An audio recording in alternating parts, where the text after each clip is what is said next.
Bonjour. Et ben ce matin je suis allé dans le jardin et bon depuis quelques jours j'avais vu que les tomatiers commençaient à attraper le mildiou. Et viens de voir même les framboisiers, ils l'ont aussi. Donc quoi, j'ai pas échappé. Bon étant donné que je traite pas ni avec aucun truc chimique, même naturellement j'essaye de pas intervenir. J'ai dû arracher 2 tomatiers qui étaient ici. Je les ai carrément enlevés. Et les autres, pour l'instant, ils l'ont. Je sais pas si on peut voir. Voilà, on voit sur les tiges, même les tomates étaient complètement atteintes. Bon, j'ai rien pu faire d'autre, je les ai carrément arrachés. Bon, ceux-là vont encore, je pense, arriver à sauver les tomates. On a des petites tomates cerises. Et voilà, et les framboisiers, c'est la même chose. Ils le chopent sur les tiges. Là aussi. Bon, je crois qu'on va avoir on va pas avoir beaucoup de tomates et pas mal de mildiou. Voilà. Bon, les seuls qui échappent pour l'instant, c'est ceux qui sont dans la serre.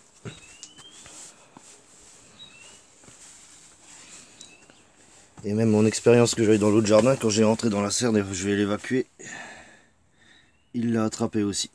Donc je pense que ma petite expérience, elle va pas arriver à terme. Je traite avec rien, ni bouillie bordelaise, ni rien, donc je vais laisser faire la nature. Voilà le cotonnier. Là, on voit le coton. Bon, je vais pas le prendre pour me démaquiller, je vous rassure. Non, je vais le couper, une fois qu'il sera sec, je le mettrai dans un vase, ça sera décoratif. Voilà, on va le laisser finir. Ils n'ont pas encore tous...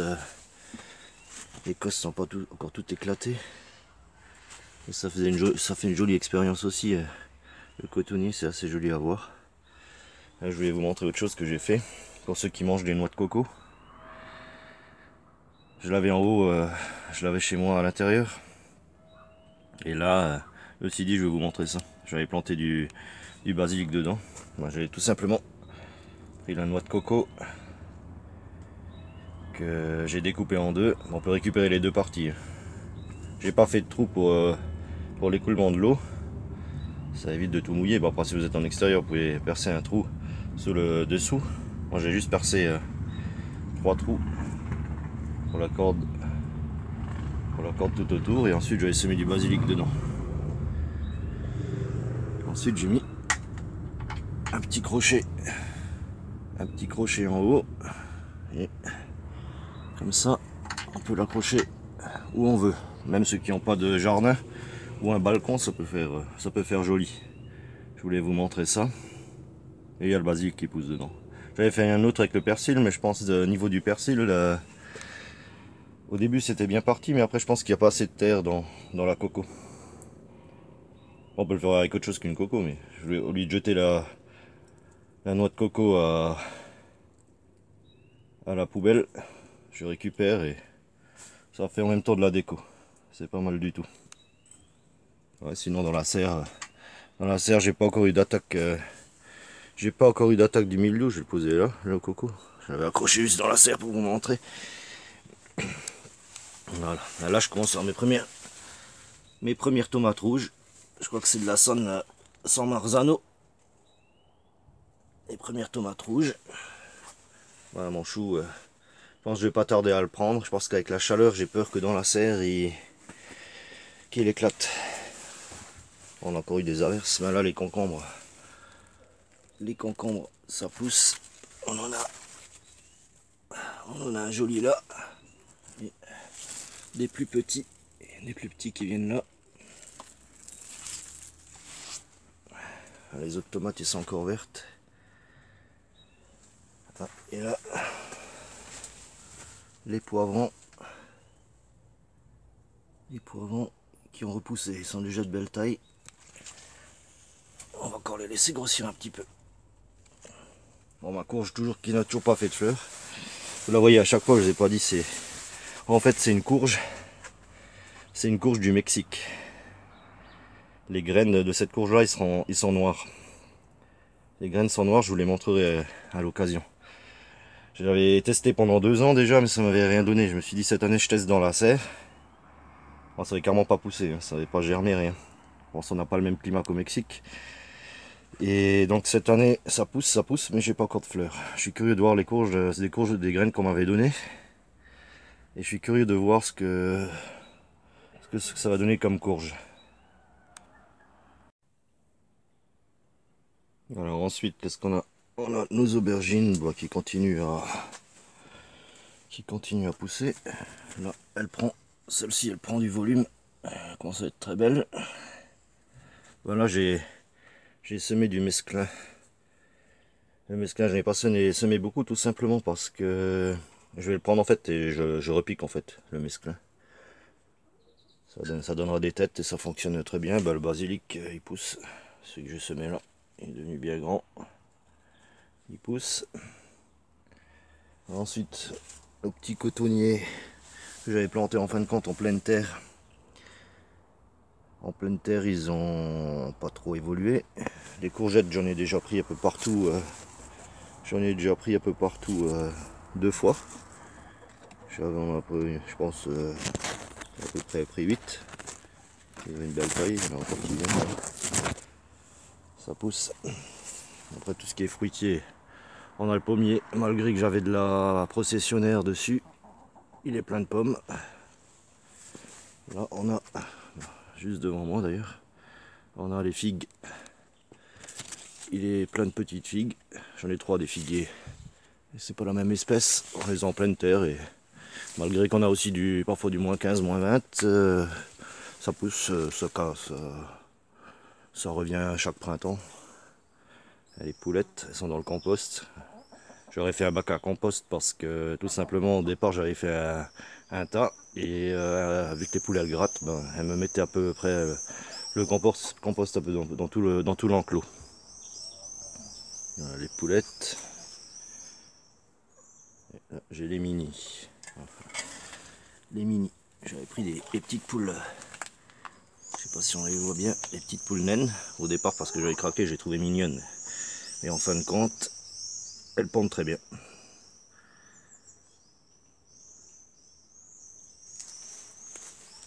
Voilà. Bon là. On a les groseilliers, ben, ça va sur la fin. On a les macros. C'est un peu la broussaille. Il y a eu pas mal de macros. Là aussi. Encore le petit macro, il est plein. Il est plein de macros là. Bon, les framboises, comme je vous ai dit, ils commencent à me choper le mildiou aussi, les framboisiers. De toute façon, il n'y a plus tellement de framboises. Il y a encore des groseilles. Là, j'avais ressemé les poireaux. Ils poussent. Par contre, j'ai un souci avec mon cerisier. Je sais pas ce qu'il a. Il y a déjà toutes les feuilles qui tombent. Un peu comme en automne. J'espère qu'il n'est pas en train de crever. C'est bizarre. Ah, mes haricots que j'avais ressemés, ils ont repoussé. J'espère que les limaces vont pas me revenir me les manger. Et là, les petites betteraves rouges que j'ai semées, elles poussent aussi. J'espère aussi que les limaces vont pas refaire leur petit déj. Ça pousse. Voilà, j'ai quelques haricots à rame. Je les récolte aussi. Ou je vais récupérer les graines peut-être. J'en ai pas beaucoup qui sont venus. J'avais semé une ligne, mais ça a eu du mal. Ceux-là, ils sont pas mal, ils sont bien gros. Peut-être les manger. Là, j'avais planté mon pain de sucre, il est sorti aussi. On le repiquera quand il sera plus grand. Alors, les pommes de terre, ça va pour l'instant. Il n'y a pas trop de soucis. Elles n'ont pas chopé le mildiou. Voilà. Comme j'ai dit, le cerisier, il perd. Je sais pas du tout pourquoi. Il perd toutes ses feuilles. Normalement, c'est que en septembre, mais là, on va être le 24 le 25 août, le 25 juillet, ce que je dis, et il perd tous ses feuilles, je sais pas du tout, parce qu'il a chopé une maladie. Bon là je sais pas, vous l'aviez pas encore vu, c'est le bassin, la mare plutôt. On voit les petits poissons. Et là c'est de la... Ça c'est de la menthe d'eau. De la menthe d'eau. Voilà, c'est comme une autre menthe, seulement la menthe d'eau elle pousse dans l'eau. Quelques fleurs de nénuphar. Une petite fontaine. J'ai mis une pompe solaire. Alors, surtout pour l'été, c'est pour oxygéner un peu l'eau, vu que j'ai pas d'arrivée d'eau directe qui vient par la pluie. J'ai pas d'arrivée d'eau qui vient direct sur le bassin, alors il faut que j'oxygène un peu à cause des poissons, malgré qu'il y a les plantes, les iris, etc. Et là, je sais pas si vous connaissez, c'est du houblon. Et le houblon, il commence à être en fleurs. Le houblon, c'est simple, on peut faire de la tisane, c'est un calmant. Ou alors, avec le houblon, on fait la bière. Que je fais aussi moi-même d'ailleurs.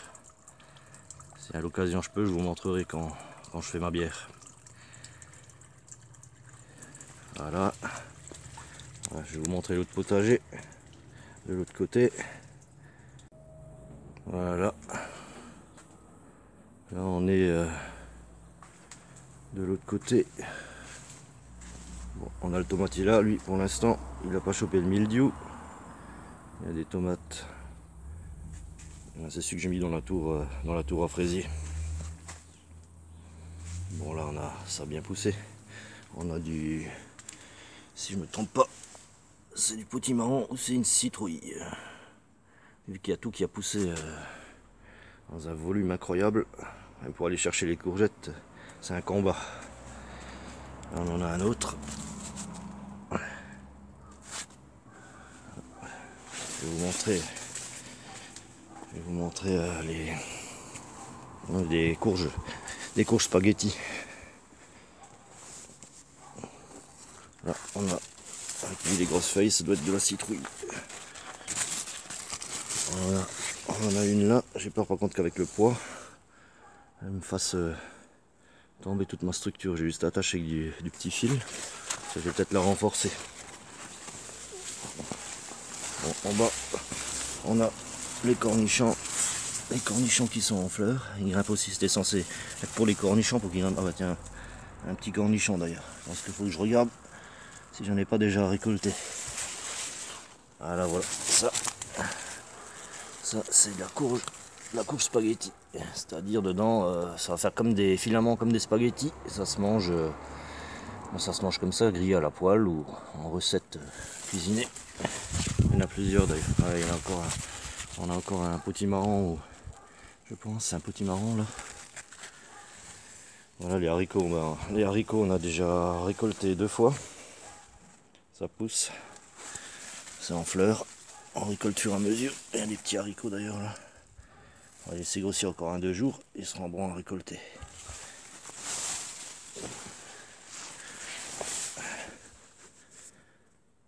Là c'est un kiwi ça. Un kiwi, ça c'est le mâle et la femelle. J'aurais dû la mettre plus loin mais elle est au pied. Elle est au pied et elle grimpe. Elle commence à pousser. Elle a carrément poussé sur le mâle. On espère un jour avoir des kiwis.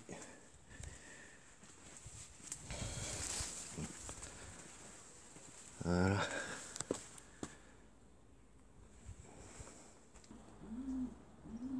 Là j'ai quelques agrumes en pot. Voilà, c'est de la clémentine. Il en reste encore une après. On peut toujours la récupérer pour planter les graines. Là c'est du citronnier caviar. Bon, c'est plein d'épines. Citronnier caviar. Là aussi citronnier caviar. Là on a un citronnier et un petit citron après. Hop. Et là c'est simplement des graines de citron qu'on a mis en terre et ça a donné carrément un petit citronnier. Là aussi quelques graines qui ont été mises en terre et ça pousse. On a 2 petits qui viennent. Voilà, là plantes. Et là on a les pigeons. C'est des pigeons texans. Moi, je les laisse pas voler. Je les laisse pas voler en plein air, ça évite qu'il y ait des fientes sur le toit des voisins, et vu qu'ils ont des panneaux voltaïques aussi. Et là on a des jeunes pigeons. Je dis des pigeons parce que c'est les texans, ils sont en fait auto-sexables, c'est-à-dire les mâles ils vont toujours être blancs et les femelles vont être couleur grise. Vu que c'est encore des jeunes, elles prennent normalement une couleur verte, verte mauve. Un mauve autour de la tête et sur le torse elles sont vertes. Je vais voir, j'ai 4 couples. Non, c'est pour la chair, hein. Les jeunes c'est pour la chair, ça a poids à peu près entre 400 et 500 grammes. C'est pas mal. Moi, je vais essayer de vous montrer à l'intérieur. Je les ai à côté des cailles. Voilà, là on a nos pigeons. Hop. Et là leur nichoir. Une femelle qui est en train de couver là. En haut j'ai encore un petit mâle. Encore une femelle, un mâle. Bon, ils font leur vie quoi. Là aussi une femelle en train de couver. Voilà. Là je vous emmène voir les poulettes d'un peu plus près. Voilà, ça c'est de la marron, celle qui prend les œufs rouges. Et là on a les midis, je sais pas exactement l'espèce. C'est les mini poulettes. Il y en a une qui est très qui se laisse caresser, et l'autre au contraire, on va voir laquelle c'est. C'est pas celle qui se laisse caresser. Ça c'est de la coucou. La coucou fermière, coucou de reine. Là-bas c'est une femelle, c'est une femelle croisée braise. Sa mère c'était une Leghorn, la blanche, et son père c'était un braise bleu. À pied bleu quoi. Je l'ai fait moi-même en couveuse. Voilà, chez les poules, bon, dans leur enclos, elles ont tout désherbé. Là j'ai encore un autre figuier. Là aussi il y a des petites figues, qui viennent. Bon, il y a aussi déjà d'une belle taille. Et au-dessus, l'arbre que vous voyez là, c'est simplement ça, c'est un mirabellier. Je vais vous montrer les mirabelles. Bon, elles sont pas encore bonnes, hein. Elles sont vertes les mirabelles, ça vient pas maintenant. Il est plein d'ailleurs, le mirabellier. Moi, tous les ans il est plein à craquer. Alors on a encore un pommier. Comme j'avais dit, on avait les chenilles processionnaires, malgré ça, mais il est plein de pommes aussi. Alors, je traite aucun arbre.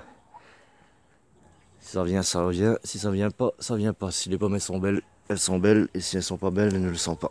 Là j'ai des mûres. C'est des mûriers sans épines. Oh, il est plein. Il est plein à craquer. Il y en a un deuxième à côté.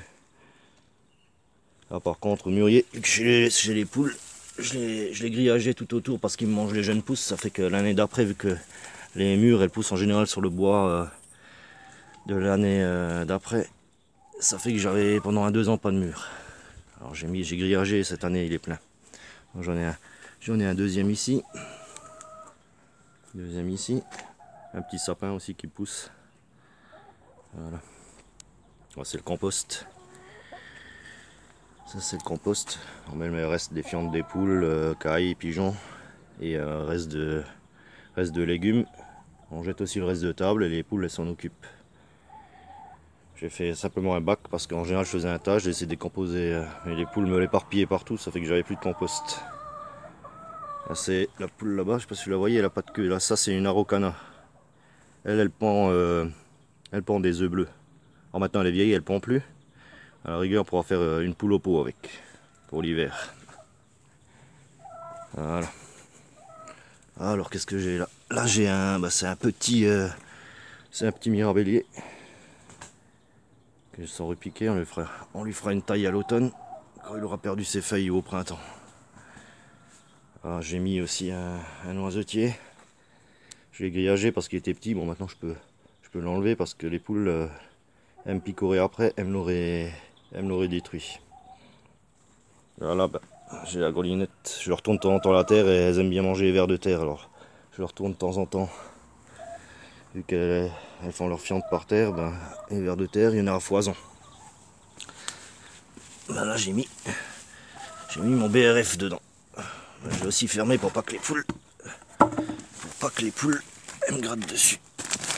Comme vous pouvez voir, ça se décompose. Ça se décompose tranquillement, il y a un peu de tout. J'ai même mis les coquilles de noix et tout. Il y a pas mal de vie dedans. Je sais pas si on voit les petits insectes et tout. Ça se décompose tranquillement. Je le mettrai, je pense, peut-être si je fais un bac ou je le mettrai peut-être au pied des framboises. En même temps, ça servira de paillis. Voilà, on va refermer avant qu'elle commence à me picorer dedans. Elle attend déjà. Et ses copines, c'est pareil. Elles ont vu que j'ai ouvert, elles veulent picoter. Hein, c'est m'étonne, il y a plein de petits insectes dedans. Là, elles veulent se régaler. Mais non, c'est pas pour vous, c'est pour moi. Allez, hop, on referme ça.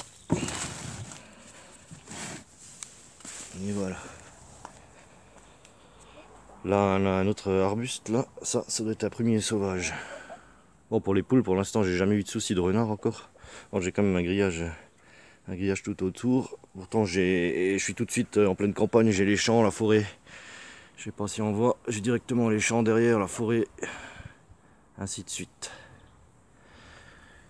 Voilà. Là, on a un autre pommier. Un autre pommier, lui, il est un peu étouffé là. Il va pas donner grand chose. Il y a le figuier qui a carrément pris le dessus là. Je fasse une petite taille parce qu'il étouffe. Voilà, ben, je vous ai montré un peu tout. Je vous ai montré un peu tout le jardin. Comme ça, vous vous faites un peu une idée de la chose. Et ben, je vous remercie d'avoir regardé la vidéo. Vous pouvez laisser un pouce bleu ou un commentaire si vous voulez. A plus. Allez, ciao.